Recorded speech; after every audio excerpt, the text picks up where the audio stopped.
Yo, what's going on, dudes? Hopefully everyone is doing okay, so welcome back to the channel. In this video we're going to be talking about what's the best way to ride your bike in the dark.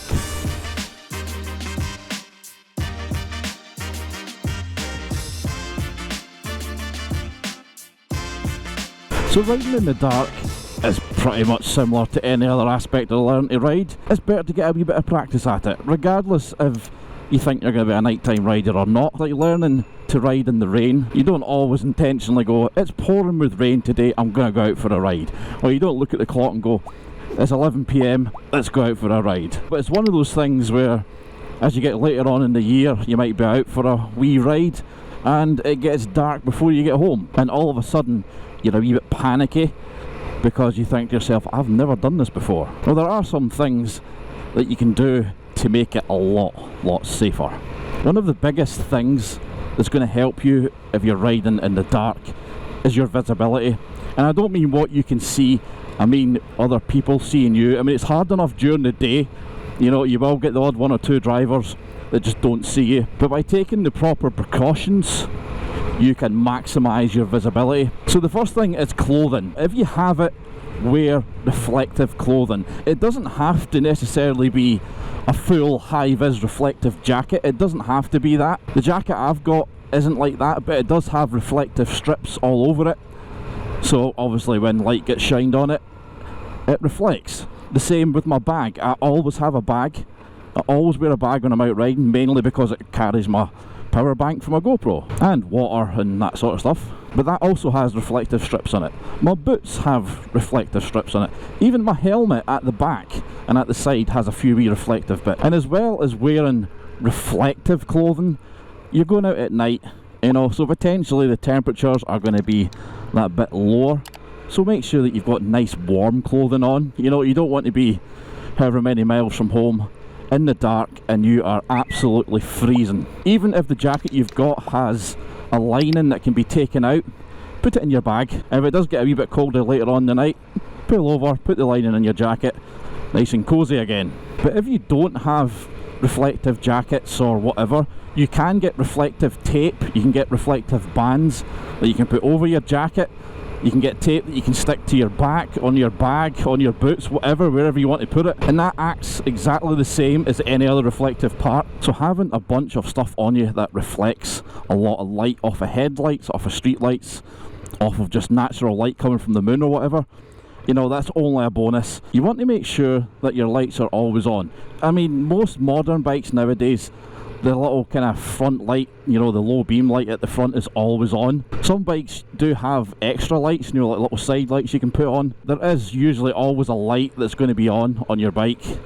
If it isn't, make sure you've got it on, and also make sure they're clean. Alright, make sure there's no dirt, no dust or anything over them, you know, that's going to dull the effect, so it makes it harder to spot. And that also goes for brake lights, indicators, all that sort of stuff. I mean, this is something that you should really be doing anyway, regardless if you're going out at night or not. And as well as keeping all your lights clean, you need to make sure that your visor is clean. Keep your visor nice and clean. Give it a good clean before you go out. Take stuff in your bag. I've always got helmet cleaner in my bag. I live in Scotland. There are midges all the time, you know, especially in the height of summer. And even being out for a couple of hours, you know, your visor is absolutely caked in them. So by taking some cleaning lotion and a cloth, you know, you can clean it as and when you need. But when you're going out at night, make sure it is nice and clean so it's not affecting your vision. And if your helmet doesn't already have it, definitely put a pin lock visor in it. If you don't know what a pin lock visor is, it's basically a small visor that gets pin locked into the inside of your visor and it doesn't steam up. Alright, so you've always got that portion of your visor which is super clear. You know, if you're breathing and it's cold outside, it's going to steam up and it's going to make it really difficult to see. But with the pin lock visor, that doesn't happen. Some of them will even come with a pin lock visor pre-installed, so you don't have to worry about it. All you're basically doing is you're making sure that you have as much of a clear view as possible, so nothing on the outside and nothing on the inside is going to cause you any problems, and it's not going to obstruct your vision. And one thing you need to remember about visors is at night time, don't wear a tinted or a dark visor. It's just like wearing sunglasses at night. You're just not going to be able to see that much. You can actually get fined from the cops if they stop you and you have a dark visor on. There's a certain limit, I can't remember what it is, but there's a certain shade that you can have up to with a tint on it, and then anything after that, if you're using that at night, you can get fined for it, so just be wary of that. Tinted visors at night, they don't mix, and they can get you in trouble, not only with the cops, but also put you in a pretty dodgy situation because you're struggling to see what the hell you're looking at. Now this next thing is really, really important when it comes to riding a bike at night. Now every vehicle, whether it's a bike or a car, has a couple of different lights. So you've got your main beam and you've got your full beam. Now your full beam is used at night when there's nothing in front of you, either on your side of the road or coming towards you. Now that's great, alright, it gives you so much more view. You can see around the corners or whatever, you can see further along the road. But the problem with that is some people forget to turn them off. If you're a car or a bike or whatever and you're travelling along a road at night and the vehicle coming towards you has not turned their full beams off, it can be really, really taxing on your eyes, and it can also make you a wee bit disorientated because you've just got this massive flash of a light in your eyes and you just literally cannot see anything. So you need to make sure that if you've got that on full beam, what we'll do is I'll show you it shortly. I don't want to show you here because there's lots of people walking about, there's houses about, you know, you don't want to be using it in built up residential areas either. Empty, quiet roads, all those sort of things, but only use it when there's nothing that you can affect. I think it's like 100 metres, I might be wrong with that.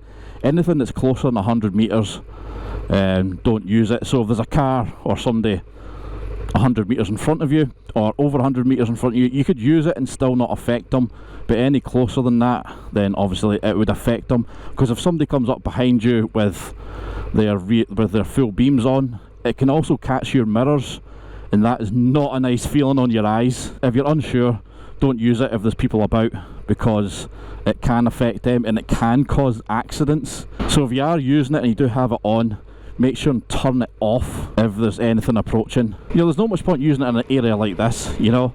There's lights everywhere, the road's well lit. So while we're going somewhere a bit quieter to show you these full beams, we'll carry on talking about riding at night. And one thing you have to remember is gaps. Make sure you're leaving a very safe gap, because you're riding at night, it could be giving you a false impression of how close the car is in front, or bike, whatever it is that's in front of you. So just by hanging a wee bit, as if it was raining, you know, a 3 or 4 second gap. That's the way I like to do it, you know. I mean, I don't ride up close behind people anyway because that's dangerous, but at night time I tend to kind of hold a wee bit further back as if it was raining or poor weather. And it is raining right now, which takes me on to my last point, is the weather. You know, if you're going to go out riding at night, think of, do you have to go out? Is there a reason for you to go out? Not really. Well then don't go out if it's peeing with rain. But obviously if you're out and you can't control the weather, you can't control when it gets dark, you know, obviously you can try and time things as best as possible so you don't get caught in the dark. But if that happens and it's raining, you know, that is a wee bit scary as well, you know, because just like raining on a sunny day, at night time you can sometimes get a shine on the road and it can be very, very confusing at times. I don't know how well the GoPro picks it up because it's not that wet just now, but it does get really shiny. It kind of makes you go, oh my god, that is really slippy, but it's not. It's not, it's just like riding in the wet, but it's just that illusion on your eyes. I don't know if you can see it with the cars coming round. When their lights hit the road actually shines. Be very, very wary. Just ride like what you would ride in the rain, you know? It's no different. I mean, if you're thinking to yourself, oh, what happens if I'm out and I get caught in the dark? Practice riding in the dark. Go out just as it's getting dull rather than pitch black. Ride about your local town or city. Go around roads that you know, go around areas that you know. Just get used to that feeling, because everything looks different at night, but the problem is everything that passes you has lights on, and even though they're not full beams, a lot of new cars have lights that are really, really bright. So like that car there, that's not full beam, they're just really bright. And if you've got 30 cars passing you on the other side of the road, it can be really confusing. You know, you're just like, what the hell? You know, keeping your concentration up is absolute key. That's why getting out for a wee practice, you know, just for an hour, see what it's like, see how you feel, and then go out a wee bit later. I mean, as long as it's not raining. I mean, now it's raining, but it's not, you know, peeing it down. But personally for me, I actually really like riding in the dark. I don't know what it is.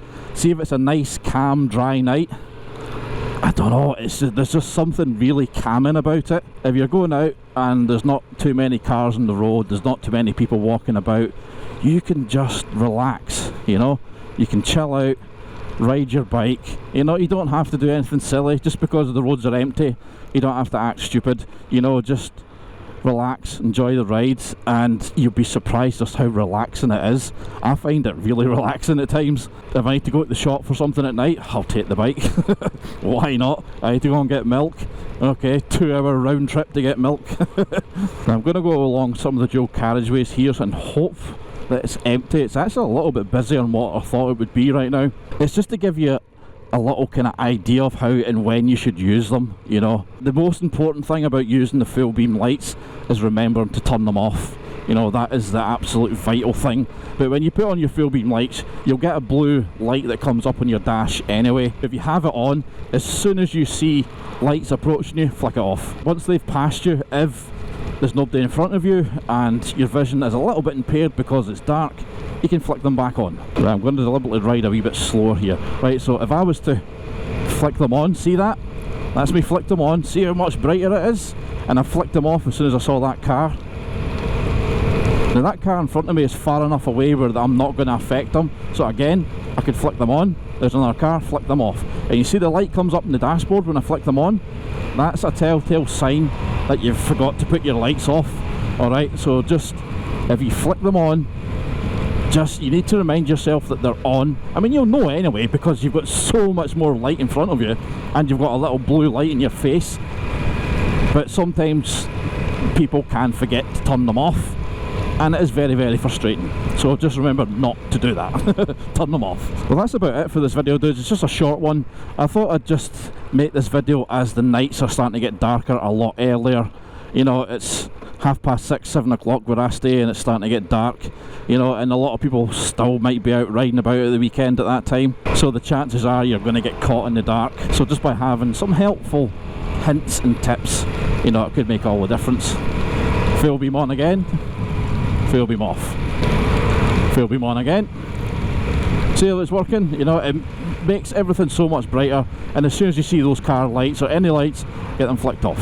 Well, anyway, dudes, hopefully you've enjoyed this video. If you have, guys, give it a thumbs up. I really do appreciate every single one of your likes. And of course, if you want to see all of my videos, click on that subscribe button and ring the bell while you're there. That way you'll get notified every time I upload a video.